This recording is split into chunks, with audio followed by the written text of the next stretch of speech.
the flooding, worsening storms, severe weather. We've had, long bouts of very cold weather recently. Yeah, very cold. Yeah, and the snowfall that we had on the 26th, it was like the largest snowfall since 2022. And also the amount of snow that came down, I think it was like 6 inches an hour. Typically you see about 1 inch an hour. So, that affects all our infrastructure. I mean, in addition to, people's mobility and ability to, their health and things like that. So I think but specifically for the town, I think, having a climate resiliency plan, being able to manage climate change is a key piece of that. Just a quick shout out to the people that worked so hard to clear up the snow in our town. Oh, they were amazing. DPW and Greenwich amazing. Police Department were really amazing. Amazing. Yeah. And I think too, a lot of times we all kind of sort of complain and we see all the negatives and the potholes or whatever that you're angry about, but sort of watching what happened in our town with incredibly well coordinated, organized salting, cleaning up. I mean, we really are very lucky. Yeah, they were very well prepared, and it was nice to see that the next day we were. It's as if nothing had happened. Exactly, we were out and about. Except for in our backyards where you had about 4 to 6 inches of snow. It was a lot of shoveling. Yeah. I get it. Okay, another area that is the Commission on Aging, and we certainly do have an aging population. There's a lot of questions that we have to address in our community as you're talking about not just mobility for disabled people, but also as you get older, it's harder to move around. How are you coping with this, or what are you looking at around that Commission Aging? We haven't had any meetings yet, so I it's not something that I'm well versed in at this particular moment. I'm happy to update you. You'll get there. I'll get there. But yes, I think looking at how we can make it easier for people to age in place. Mobility is a key thing, but it's not just for older adults, also for children. Looking at pedestrian safety, that's just something that comes up all the time. Just general traffic safety, and access to resources. One thing, one of our, we have a friend and colleague, Peter Berg, asked me about at one point tax credits for for a certain age and older. And I recall when I was living in Fairfield, quite a bit of our population accessed that. That is an area that we haven't really grown or done much with since the early 2000s, I believe. Are you aware of that or taking a look at that? I have not. I think that would probably be a BET question. All right, BET. We love the BET, yeah, right? We do love the BET, yeah. So anybody who's listening, this is Trevor Crow. The show is Trevor and Friends. Sitting with me is Rachel Khanna, select person of Greenwich, recently elected. So again, big congratulations. Thank you. We're talking about the prioritization for her as she starts to get her arms around all these things that are happening in this town, all these coordinated people who work very hard for us, but also commissions. These are boards, and many of them are volunteer, right? Yeah. And your job is almost volunteer. It's a part-time job, yeah. It's a part-time job. But I do want people to understand so many of the people that are involved working hard in our town are doing it with not a great deal of pay or not at all, right? So, and we are quite lucky to have so many dedicated people. We are very lucky to have, whether it's the RTM, the BT, Board of Ed, and other, like you say, the boards and commissions. We have a very, dedicated community who are serving the rest of the community. And I encourage everybody who can to get involved in areas that interest them. That's amazing. Okay.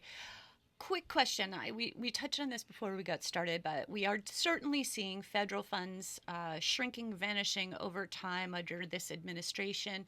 It is certainly hitting our state, so much so that our governor was able, through a special session, to get $500 million for funding for people who have ACA, the Affordable Care Act. Their premiums went way up, so we are supporting them. Are you seeing any of that impacting our own town at this point? Have you started noticing that? Well, I think more specifically with SNAP and food banks, but I do anticipate, with the non-renewal of the health insurance subsidies, I think we're going to see more need, and we haven't seen. I think it's going to start, and I'm glad that the the legislature set aside that money, and I'm glad that the governor is allocating part of that for SNAP, for health insurance and assistance, and I think and energy, actually, energy because as that's well. going to be an incredibly just I mean, anybody listening right now, our energy costs are going to go up. They're not going down. And affordability, of course, is one of the big words that we're all going to be thinking about, and certainly coming into midterm election it is. And certainly Mom Donnie has pointed this out to us, which is every one of us is feeling this, except for maybe the 1% of the 1%. But right, energy is going to be one of the big drivers out next to or adjacent to housing, which is of course the most expensive thing around here. You are on the Energy Policy Committee. Any thoughts about that, for what we can do here in Greenwich to ameliorate some of these costs? Yeah, I mean, I think looking at renewable sources of energy, and what we can use, what we can put on our buildings, whether it's solar panels, geothermal. There's so many things that are available and out there that will over the long term save our town money, that we really need to be much more proactive. And I think in the last year, when the when the first selectman presented the budget and to the BET, there was a request for an energy an energy director to see where we can have some of these savings, and that is something that I'm going to advocate for again this year, because I think that's a really important piece. And so Fred Camillo in his budget put in a line item for a potential energy director who could really look through every areas of the town. It was in the last budget. It wasn't. It didn't move forward. But I think it needs to. Proposal. Yeah, I think we need to. I think these are things that we need to look at, because over the long term they're going to save the town money, and making sure that we invest wisely and make the necessary investments. Now, I'm really excited to hear this, and go, Fred, go, because I really like that suggestion. But there was a bunch of high school, I think seniors, I would say 3 to 4 years ago, did a resiliency plan, asked for an emergency kind of, let's take a look at climate change and stuff. And that was really watered down in the end by the BET and Fred in the long run. So you may have to go back and reevaluate what that group of kids were doing. They were quite active. Yeah, the last climate resiliency plan was, I think, in 2023, but it hasn't been, updated, and it hasn't been sort of acted upon. Okay, fingers crossed this can be some of the things that you can really impact and help in our town, because we definitely need to do that. And I think we're all fully aware that you were talking about severe weather. We've certainly got it, and we're going to have more flooding. And one of the problems with our flooding is not only does it impact the people and the homes that are sort of closer to the water, because the water's coming down from North Greenwich, and we have old infrastructure. We're an old town. We have old, smaller pipes. There's so many things that we need to work on. One of the things, and of course I've talked about, is of course our sewer plant that needs hardening, right? Yep. So all of that is quite a bit of money, and I'm not sure how we're going to go out and get those kinds of funds, since the Biden era infrastructure funds have been, I don't know, gotten rid of or dispersed, or now being claimed by the Republicans. Excuse me for that. What do you think? Well, yeah, so there was, in last year's budget, there was a request for nearly $60 million to harden the Grass Island water treatment plant, to protect it from flooding. That was that funding request was denied by the Republicans on the BET, which I think is very unfortunate, because like I said before, we need to be making these investments to and protect our infrastructure. The National Oceanic Administration is predicting sea level rise in Connecticut to rise by 20 inches in the next 25 years. As you said, we're a coastal community. This is going to impact us directly, and we're already seeing about a 13% increase in home insurance premiums because of climate. Wow. That's incredible. Okay, 20 inches over the next 25 years. That'll go very quickly, and that's quite devastating for many people. I can just think of all the beautiful areas here right near Todd's Point that can't be much more than 12 inches above sea level, right? Yeah. So, wow. We need to be prepared. Yeah. Yeah, that's really tough. I don't know. Okay, what other top priorities for you as you kind of get your arms around what this job is about? Well, again, something that was important to us on the campaign was traffic and pedestrian safety. We heard about it a lot and we continue to hear about it. Just at the last two Board of Selectmen meetings, we had people come and talk about different areas of town. I took the training course because here in Greenwich, the Board of Selectmen is what they call the local traffic authority. So I took didn't know that. Local traffic authority training course recently, and it was really interesting to see all the resources that we have at our disposal to help, make our town improve, both pedestrian and traffic safety throughout the town. I would love to see that. So I live in Coscob, and I walk all the time on Stilson Road, and it's a very narrow road without any sidewalks.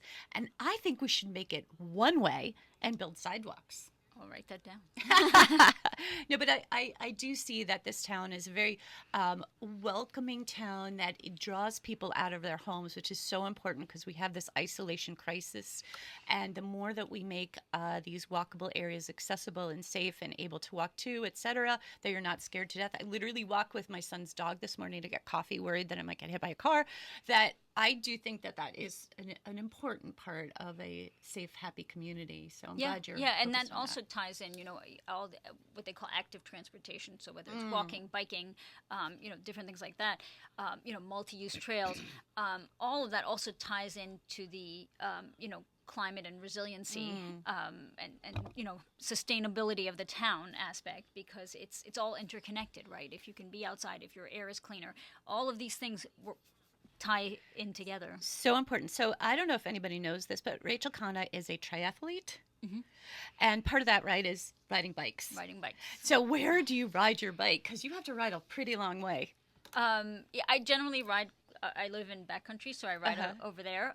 But I ride really early in the morning on weekends when there's very little traffic. Because I get worried about that bike safety piece. I get worried too. Oh my goodness. So actually the good news here is you are walking the talk or riding the bike, so to speak, right? Yeah, my goal for this year is to ride from my house, like I said, which is in backcountry, to Todd's Point. Oh, wow. Yeah, and back. The back is like pretty much all uphill. So we'll see. I think it's about 28 miles, and one way is about 700 feet, so I guess 1,400 feet of elevation. So that is a goal, but I'll have to, start at the crack of dawn. That is extremely, I'm so impressed by that. When is your next triathlon? Triathlon is, I've scheduled one for the either early June. Is usually one that I do every year in Ridgefield. It's the sprint triathlon, but then in July I've signed up for a Ironman 70.3. So I'm goodness starting gracious. to train already. Just saying, if you don't know what the word grit means, that would be like sticking with that. That is a really tough process to get through and train for. So kudos to you. So future, looking forward, if you would like to say after, because you are going to have a legacy here. You were elected to the 149th. You have strong ties up in Hartford. What are you going to do to sort of pull all this network together and help the town of Greenwich? I think, keeping those connections alive, I would say, and just really, continuing to leverage those relationships, for the good of the town is an important piece. Also working with our state departments and things is an important aspect as well. It's really cool. Now, we had a big moment for Democrats here in this past election. We now have a majority in the BET, that's the Board of Estimate and Taxation here in the town. That is a giant change from the past, because over the past 100 years, I think the BET has only been Democrat for 2 years, I believe. You could correct me if I'm wrong. And this could really change things in a very positive way. How do you see yourself working with this BET?